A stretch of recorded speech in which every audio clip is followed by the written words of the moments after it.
Bunaqasi hali bo'lmagan. Biz kunda ko'radigan yovvoyi qushning eng qimmati, gapiradigan mayna. Allohu akbar, Allohu akbar.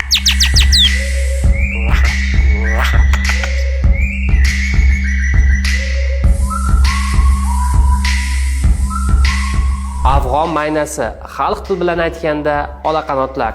Ushbu qushlar unchalik nazokatli, nafis yoki go'zal ovozli deb hisoblanmaydi. Ammo ushbu siz ko'rib turgan mayna bundan mutlaqo mustasno.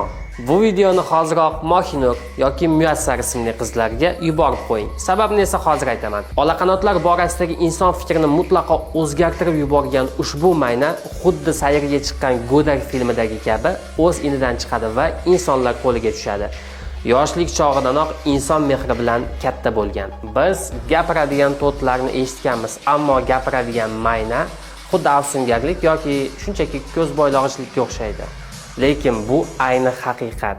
Ushbu gapiradigan mayna insonda bir vaqtning o'zida ham zavq, ham hayratni uyg'otadi. Ushbu aqlli qushning tilidan eng ko'p chiqadigan so'zlar Mohinur va Muyassar. Mohinur. Ana endi siz bilasiz nima uchun Mohinur va Muyassar ismli qizlarga bu videoni yuborish kerakligini. Bundan tashqari ushbu aqlli qushning tilidan assalomu alaykum, Allohu akbar degan so'zlar ham juda ko'p yangraydi. Allohu akbar, Allohu akbar. Tan olaylik, ba'zida biz insonlarning tilidan ham ushbu so'zlar chiqishi biroz qiyin bo'lib qoladi. Bu qush o'z qobiliyati orqali inson va tabiat o'rtasidagi o'zaro bog'liqlikni eng go'zal ko'rinishini bizga namoyon qilyapti desak, mubolag'a bo'lmaydi. Va ushbu aqlli qush so'zsiz biz bilgan eng qimmati bo'la oladi va uning narxi naqd $10,000. Nima deb o'ylaysiz? Ushbu mayna $10,000 arziydimi? Tan olaylik, sizni ham hayratlantirdi. Eng qimmatida doim eng qimmatlari tilga olinadi.